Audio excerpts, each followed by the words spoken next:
बंदा अल्लाह को ये ना बता देगा उसने जिंदगी कहां और कैसे गुजारी है, उसे कदम उठाने का हुक्म नहीं दिया जाएगा। और कोई बाईपास रास्ता भी भागने का उधर नहीं है। अगर इस चक्कर में हो ना कि बाईपास से भाग लेंगे तो मरते ही डेड बॉडी नाप के कब्र बनाई जाती है मियां जी। हाँ, जेब में कफन में जेब भी नहीं होती, होती आपके यहाँ? हमारे इलाके में तो कफन में जेब होती नहीं भाई साहब। चलो अब्बा मर गए हैं तो 2-4 जेब में 1-2 लाख रुपया रख देते हैं, अंदर कुछ परचेटिंग कर लेंगे जाकर के अंदर। जो पहना हुआ सब उतार लेते, अलग से कपड़ा लेके आए, नापा डेड बॉडी को और ऐसा पैक किया ना, बस।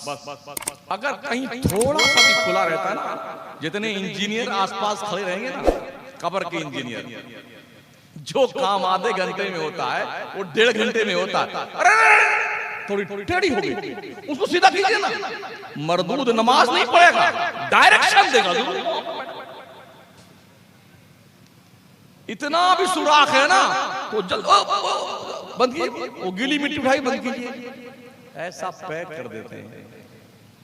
आज तक किसी ने एक ट्यूब लाइट नहीं लगाई। अब्बा हुजूर अंधेरे घर में कैसे आराम फरमाएंगे?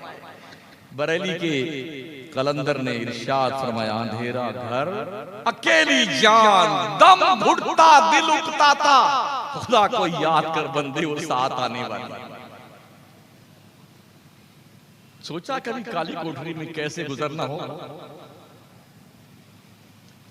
न पंखा है, न रोशनी है, न कोई मुनिसो हमदर्दो गमगुसार है, अकेले पड़े हैं। कब तक पड़े रहना है?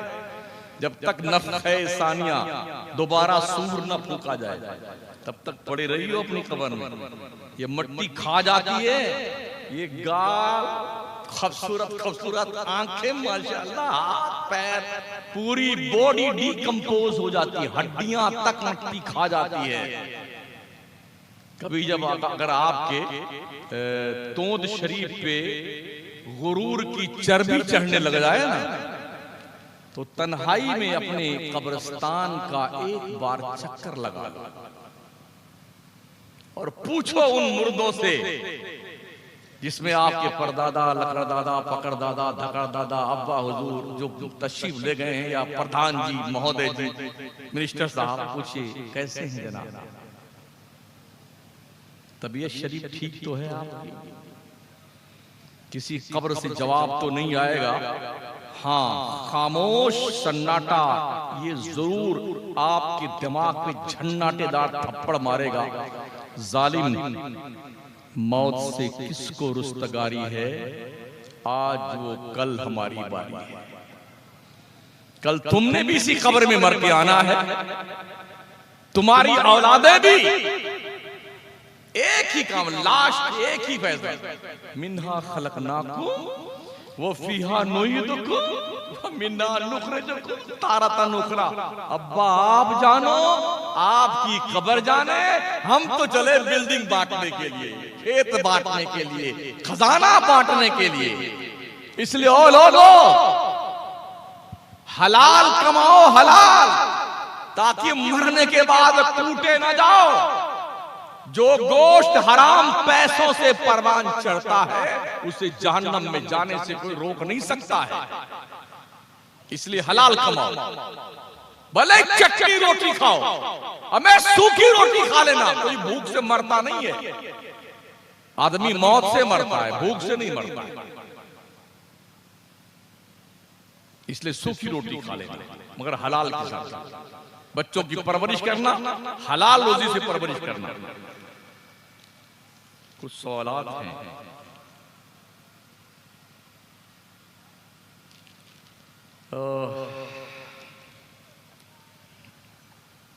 हमारे जलसे से आवाम को कितना फायदा पहुंचा आजादी से लेके अब तक?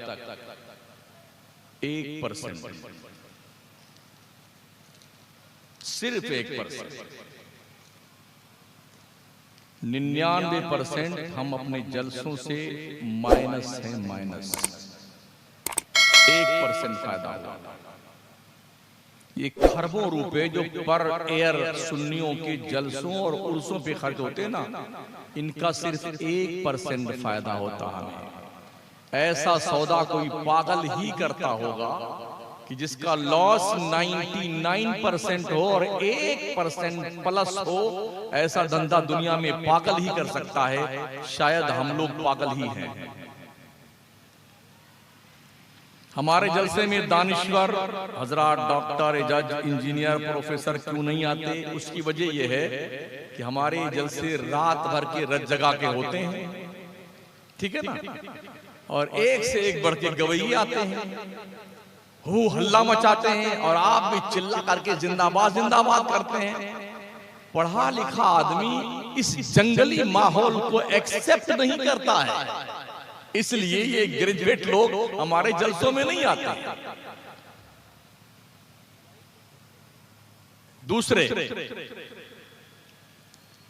उनके पास इतना वक्त भी नहीं होता है कि वो आए, थोड़ी देर के टीवी स्टार्ट किया, कुछ देखना हुआ देख लिया, फिर सो गए। तो हमारे जलसों में जज वगैरह इस पढ़े लिखे नहीं आते। एक तो ये, दूसरी ये कि ऐसे खतीब आते हैं जो फेंकम फांक, ले तरह की देख तरह की, सारी कमेटी के लोग कसम खुदा के सब जन्नती हैं। मेरे बाप को नहीं पता कि मैं जन्नत में जाऊंगा, मैं आपको टिकट देके जाऊंगा जन्नती होने का, और कमेटी फूल के गुब्बारा बन जाएगा। कसम खुदा की, तो दिन ने जन्नती बना दिया मुझे। ये मिस्टेक है हमारे। नात खानी इबादत है, मगर नात खानी से कितनी इस्लाह हुई है अवाम की, वो मैंने बता भी दिया है। ढेले भर का नहीं फायदा है नात खानी से, 1 पैसे का भी फायदा नहीं। जलसे से 1% का फायदा तो हुआ है ना, मगर नात खानी से वो 1 पैसा भी गायब हो। मदरसा हर महल्ले गांव कस्बे में है, फिर भी इस्लामी तालीमात और इस्लामी तौर तरीके से मुसलमानों की दूरी क्यों है? पहली बात तो ये कि हमारे उलमा को और हमारे हुफ़ाज़ को, हमारे अइम्मा को पढ़ने की भी जरूरत है, तरबियत की भी जरूरत है, हिकमत अमली की भी जरूरत है, कौम के लोगों से मिलके संजीदगी से बात करने की भी जरूरत है। उदउ इला सबील रब्बिका बिल हिकमति वल मौइज़तिल हसना वजादिलहुम बिल्लती ही अहसन इन्न रब्बका हुवा आलमु बिमन दल्ला अन सबीली व हुवा आलमु बिल मुहतदीन। बंदों को अल्लाह के रास्ते की तरफ बुलाओ, हिकमत और अच्छी बात बोल करके। अगर बहस की नौबत आ जाए तो जो सबसे खूबसूरत तरीका हो उस ढंग पे बहस कीजिए। तुम हिदायत नहीं दे सकते हो। इन्न रब्बका हुवा आलमु बिमन दल्ला अन सबीली, बेशक तुम्हारा रब ही जानता है कि कौन उसके रास्ते से बहक जाएगा। वह हुवा आलमु बिल मुहतदीन, वही जानता है हिदायत कौन पाएगा। ये हम नहीं जानते, अल्लाह ही जानता है। हम किसी को हिदायत दे नहीं सकते हैं, हिदायत समझा सकते हैं। तो एक तो इस हिकमत अमली की जरूरत है, और दूसरे ये संजीदा अफराद की एक कमेटी तश्कील दी जाए। मैंने पहले अर्ज किया, सबसे पहले हमारे मुस्लिहीन, मुबल्लिगीन, उलमा, कायदीन, हुफ़ाज़, कुर्रा पढ़ने के बाद, दस्तार बंधवाने के बाद 2 साल का कोर्स इनका रखा जाए, ट्रेनिंग का। जिस तरह से बीए कर लेने के बाद, एमए कर लेने के बाद 2 साल का बीएड का कोर्स होता है, एमएड का कोर्स होता है, कि पढ़ाया कैसे जाए, ये तरीका 2 साल बताने के लिए रखा जाए। इधर से मसनद से निकले, उठ के मौलाना बन के इधर बैठ गए कुर्सी पे, तो उन्हें पढ़ाना नहीं आता। पढ़ तो लिया है, पढ़ाना नहीं आता। तो वो सोचते हैं कि हमारे उस्ताद ने भी हमारी खूब धुनाई करी है, तो हम भी अपने बच्चों की खूब धुनाई करें।